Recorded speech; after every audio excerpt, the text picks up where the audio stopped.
오래전에 제가 신학생 시절에 한 번은 신학교 교수님께서 학생들에게 이런 질문을 했습니다. 여러분, 동방박사가 몇 명인 줄 아십니까? 물으니까 즉각적으로 대답들이 여기저기서 나왔습니다. 3명입니다. 그런데 이 신학생들이 맞다고 자신 있게 대답을 했는데 이 교수님이 아무런 말씀을 하지 않는 거예요.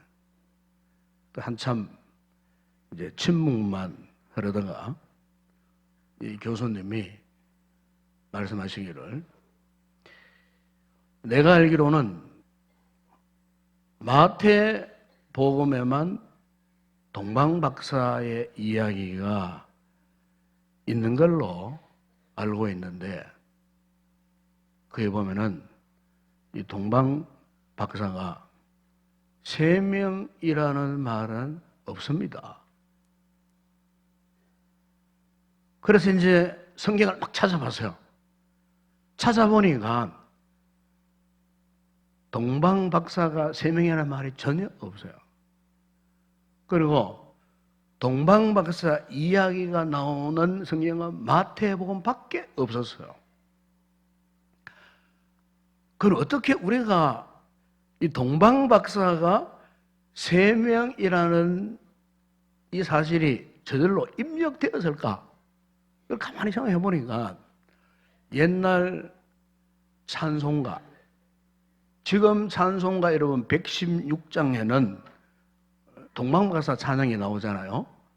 동방박사, 옛날 찬양에는 세 사람 그래 나와요.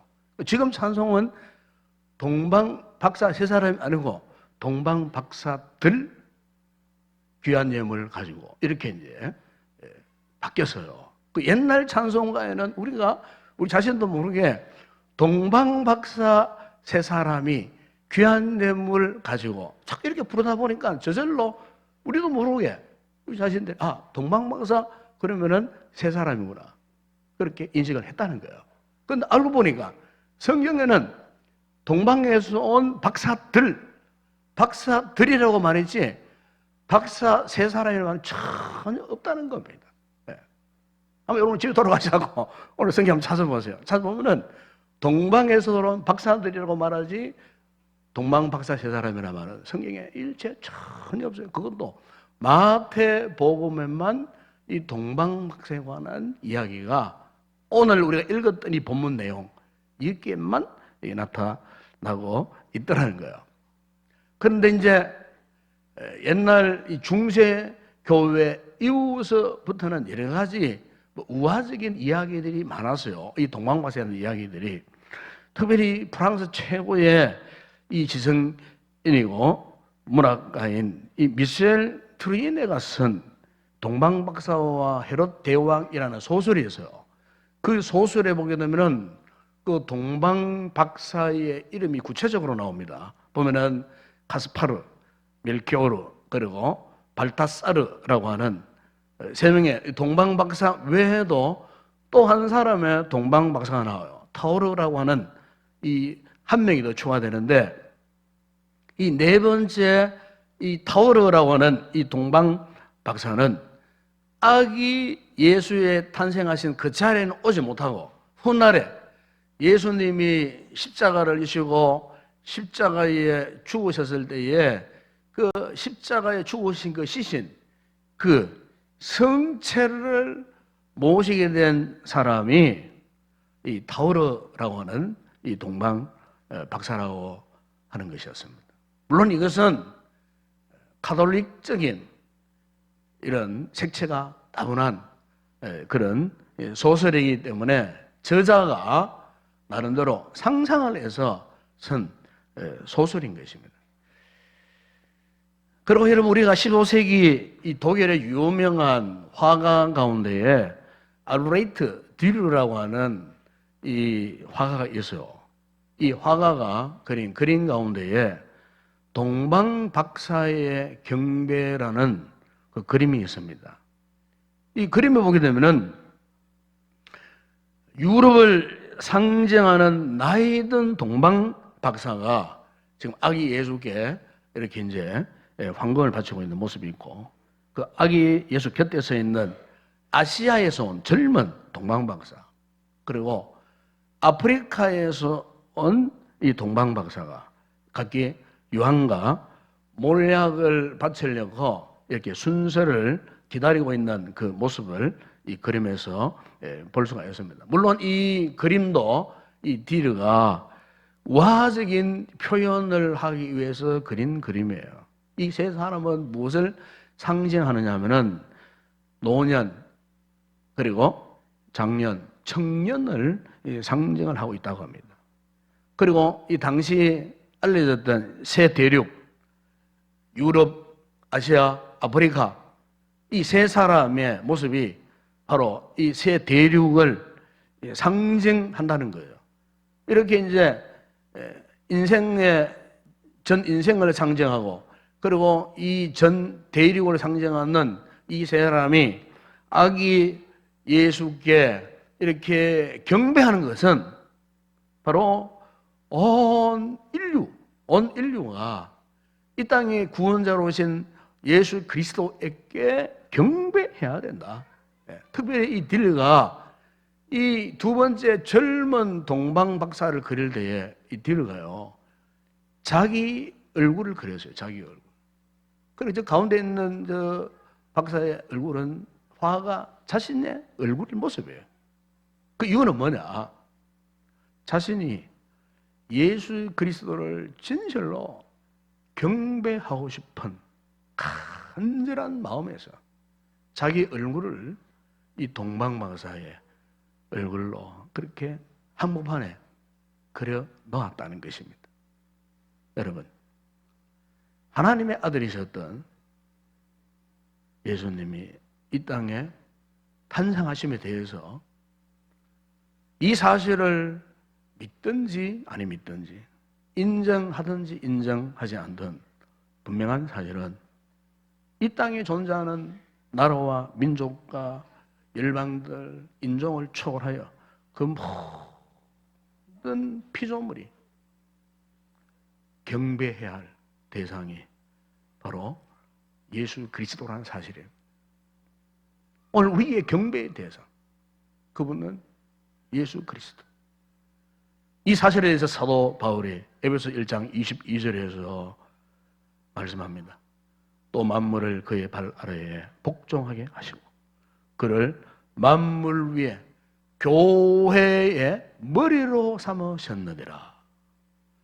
히브리서 2장 8절에 보시면은 만물은 그 발 아래에 복종하게 하셨느니라 하셨으니, 만물이 그에게 복종하게 하셨은즉 복종하지 않는 것이 하나도 없어야 하겠으나. 그래서 로마서 9장 5절에 보시면은 조상들도 그들의 것이요 육신으로 하면 그리스도가 그들에게 나셨으니 그는 만물 위에 계셔서 세세에 찬양을 받으실 하나님이시니라. 바울은 그렇게 말씀했습니다. 여러분, 그렇습니다. 예수 그리스도는 이 세상 사람들이 생각하는 것과 같은 단순한 이 성탄절에만 등장하다가 사라지는 그런 분이 아니에요. 예수 그리스도는 영원부터 영원까지 우리 피조물의 경배를 받으셔야만 하는 하나님, 그 전능하신 하나님, 영존하신 하나님, 그 하나님이십니다. 오늘 우리가 성탄절날 이미 우리가 믿고 고백하는 예수 그리스도의 신앙에 다시 한번 재조명을 받고 새로 결심해야 할 부분이 바로 이 부분입니다. 예수 그리스도는 우리의 경배를 받으실 하나님이십니다. 그래서 오늘 본문을 보시면 동방박사들이 수천리나 되는 그 같은 먼 길을 여행하여 아기 예수를 찾아온 가장 중요한 이유가 뭐냐? 그 이유는 바로 그분을 경배하기 위해서 왔다고 말씀합니다. 여러분, 2절에 보면은 유대인의 왕으로 하신 내가 어디 계시냐? 우리가 동방에서 그의 별을 보고 그에게 경배하러 왔노라. 그래서 경배하러 왔노라. 여러분, 여기에 이 경배라고 하는 이 헬라 말로는 프로스케네오라는 단어입니다. 프로스케네오. 이 프로스케네오라는 이 말은 언제 사용하느냐 하면은 인간이 신이나 왕을 섬길 때만 사용하는 단어예요. 그러니까 인간이 어떤 신을 섬길 때에 이 프로시케노라는 단어를 쓰는 거예요. 경배라는 단어를 아무한테나 하는 거 아니에요. 어떤 절대적인 신을 섬길 때, 신 앞에 예배할 때, 경배할 때에 이 프로스케네오라는 이 단어를 사용한다는 겁니다. 실제 오늘 또 여러분 이 동방박사들 보십시오. 그들이 헤롯을 만났을 때에 스스럼없이 단호하게 말하지 않습니까? 네. 유대인의 왕으로 나신 이가 어디 계시냐? 우리가 동방에서 그의 배를 보고 그에게 어떻게 해요? 경배하러 왔다고. 네. 왕이 분명 그들 앞에 있어요. 그런데 또 다른 유대인의 왕 앞에 경배하러 왔다고 말씀합니다. 11절에 보시면 실제로 그들은 아기 예수님을 만났을 때에 엎드려 경배했습니다. 그들은 자신들을 인도했던 그 별들을 보고 그 별을 경배하지 않았습니다. 오직 그들은 아기 예수님께 경배했습니다. 그들에게 별이 아무리 아름답고 높고 화려해서도 이 별의 사명은 그들을 인도했을 뿐이에요. 별은 절대로 그들에게 있어서 경배의 대상이 될 수가 없었어요. 무슨 태양이나 무슨 큰 나무나 아니면은 어떤 사람이나 어떤 형상이나 그 어떤 사람도 사실은요, 우리 인간의 경배의 대상이 될 수가 없어요. 오직 우리 인간들에게 있어서 진정한 경배의 대상은 예수 그리스도 한 분뿐인 줄로 믿습니다. 여러분, 오늘 우리가 이 주님의 성탄을 맞이하면서 다시 한번 우리의 신앙을 점검하고 돌아봐야 할 부분이 바로 이것입니다. 우리가 지금까지 예수 그리스도를 믿고 있는 목적이 무엇인가?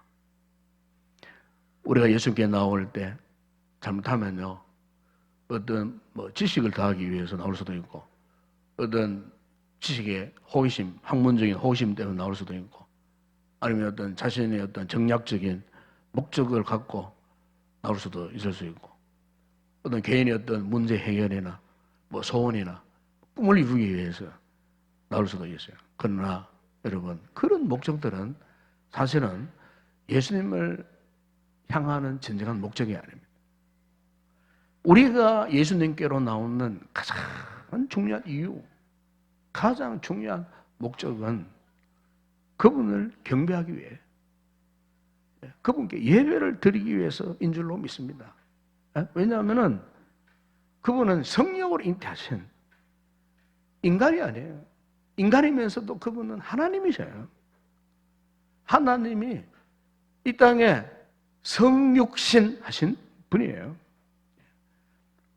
그분은 피조물인 우리를 창조하신 분이에요. 그렇기 때문에 세상의 모든 이 피조물들은 오직 그분께 경배할 수밖에 없어요. 왜? 그분은 창조주 하나님이시기 때문에 그렇습니다. 그렇기 때문에 우리는 그분을 경배하는 거예요.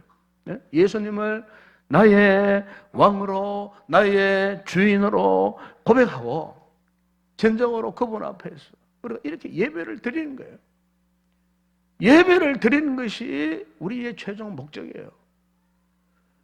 주님은 우리의 예배를 기쁘게 받으시길 원하시는 하나님이셔요. 사실 우리가 다시 한번 이 사실을 기억하기 위해서 오늘 동방 박사들이 예수님께 경배하며 올린 이 예물들을 보세요. 거기 보면은 세 가지 예물이 나오잖아요. 이 세 가지 예물은 이 당시 상황으로 볼 때는 굉장히 값비싼 겁니다. 아주 귀한 것입니다. 황금은 그 당시에 흔히 보석 가운데에 가장 귀한 보석이에요. 그래서 이 황금은 왕에게 걸맞는 선물이에요. 왕의 자격을 가진 사람만 이 황금을 받을 수가 있는 거예요. 그래서 그 당시에 황제들 보세요. 머리에 순황금 면류관을 쓰고 있잖아요. 황금의 쥐봉을 갖고 있어요. 황금으로 만든 이 왕좌에 앉아 있잖아요. 황금은 최고의 귀한 거예요. 최고의 이 존귀한 자만이 받을 수 있는 선물이에요. 또 유황은 뭐냐면은 이 유황은 이스라엘 백성들에 있어서 정말 귀한 거예요. 왜냐하면 이 유황은 그 당시에 이 제사장들이 하나님의 이 거룩한 성전에서 하나님과 인간 사이의 화목을 위해서, 화해를 위해서, 화해를 가져올 목적으로 이 유황을 갖고 하나님을 섬겼어요. 그러니까 여기서 이 유황은 영적으로 보면 신령한 성물이에요. 항상 이 제사장 곁에는 항상 유황이 항상 존재를 했어요. 주의 성전에 딱 들어가면은 유황 향내가 항상 풍겨 나오는, 모든 제물 가운데에 유황이 첨가되어지는 정말로 아름답고 향기 나는 그런 성물이었어요. 왜? 하나님과 죄인들 인간을 화목하기 위한 수단으로 이 유황이라는 아주 귀한 성물이 사용되어졌다는 거예요. 또 모량시 마찬가지입니다. 모량시 이스라엘 백성에 있어서 사람이 살다가 마지막 죽는 그 순간에 최종적으로 죽은 그 시신을 이 방부 처리하는 거예요. 예수 그리스도께서 십자가에 죽으셨을 때에 아리마다 요셉이 그렇게 했어요. 그러니까 여기에 이 모략은 죽음 가운데서의 생명을 소망하는 이런 의미가 있어요. 장사 예수 그리스도의 이 부활을 상징하는 그런 아주 귀한 그런 예물이었다는 겁니다. 그러니까 한마디로 말하면은 이 동방박사들이 아기 예수께 경배하며 드린 이 세 가지 예물의 이 공통점 모두가 뭡니까? 이것은 귀한 것이다. 정말 귀한 것이다. 귀한 물건이다. 그러니까 아기 예수께 동방의 박사들이 황금과 유황과 모락을 드리는 이 행위는 결국 무슨 행위입니까? 신앙의 행위였다는 겁니다. 즉 예수님을 가장 존귀하게 여기는. 그래서 그들이 준비한 이 선물을 통해서 오로지 예수님을 경배하고자 했던 신앙의 표현으로 그들이 황금과 유황과 모략을 예물로 바쳤다는 겁니다. 영국의 유명한 성공의 신학자인 마이클 그린이라는 분이 이 동방박사들의 세 가지 선물에 대해서 해석하면서 그가 이렇게 말했습니다. 이 세 가지 선물을 통해 우리는 그분이 누구신지, 또 무엇을 하러 이 땅에 오셨는지, 그리고 그분이 지불할 대가가 무엇인지 알게 된다 그랬습니다. 무슨 말입니까?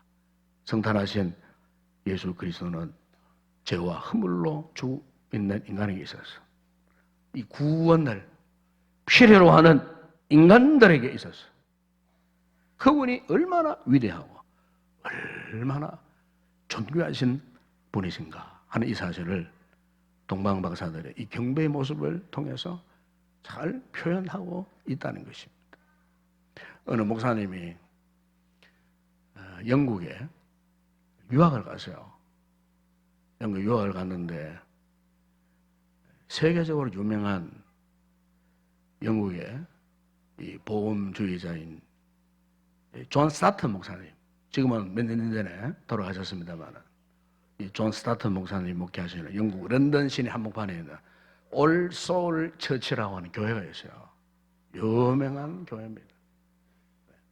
몇천 명이 모였던 그런 유명한 교회인데, 그래서 이제 이 목사님 유학 가서 이제 그 예배를 드리고 싶었어요. 주일날에 이제 다 운동을 준비해가지고 이제 그 예배를 드리려고 갔는데, 시간을 보니까 5분 전이었어요. 5분이 지나버렸어요. 예배 시간에. 근데 가보니까 예배당 문이 딱 닫혀 있어요. 예배 시간 5분 지났다고 문이 딱 닫혀 있는 거예요. 그리고 이분이 예배당에 들어가지를 못했어요. 다시 돌아왔어요. 그리고 그 다음 주에 또 갔답니다.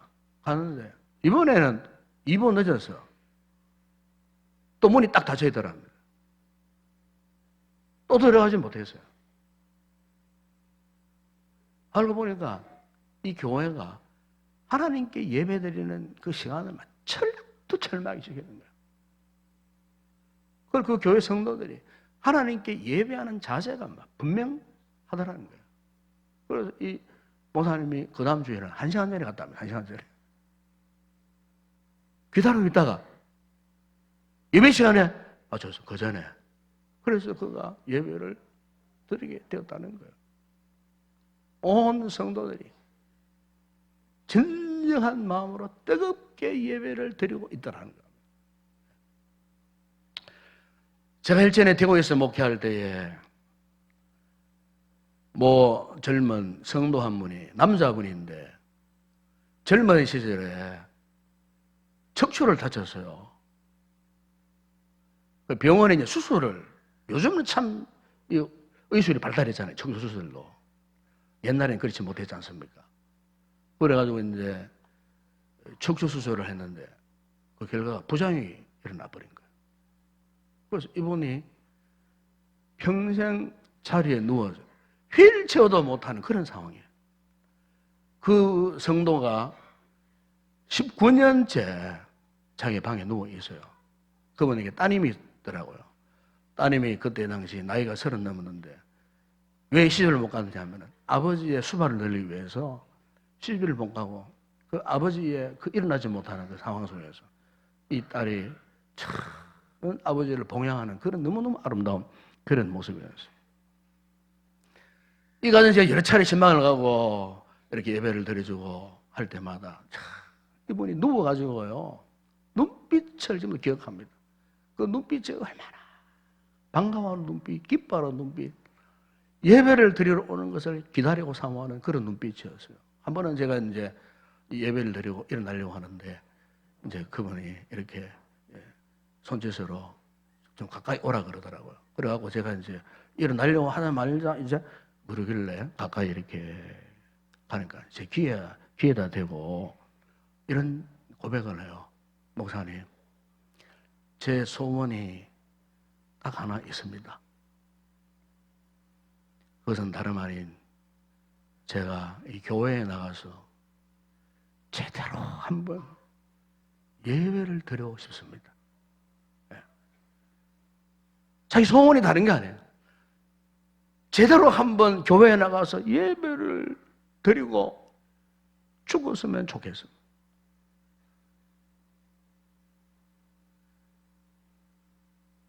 제가 그 고백을 듣는 그 순간에요, 눈에서 눈물이 활칵 쏟아지는 거예요. 자기 소원이 속이 병나가지고 벌떡 일어나는 게 소원이 아니고, 목사님, 제 소원 제대로 한번 교회에 나가서 예배를 드리고 죽는 게 제 소원입니다.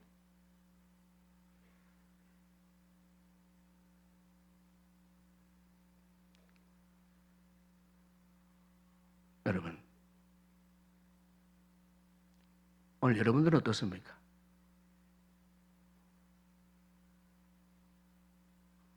이 성탄절 예배에 참석하셨는데 여러분들은 어떤 마음으로 이 예배에 참석하셨습니까? 아니, 우리가 매 주일마다 예배를 드리는데 과연 우리가 어떤 자세로 하나님 앞에 우리의 경배를 받으시기에 충분하신 이 존귀하신 주님 앞에서 우리가 과연 어떤 자세로, 어떤 신앙의 자세로 우리가 예배를 드리고 있느냐, 그 말씀이에요.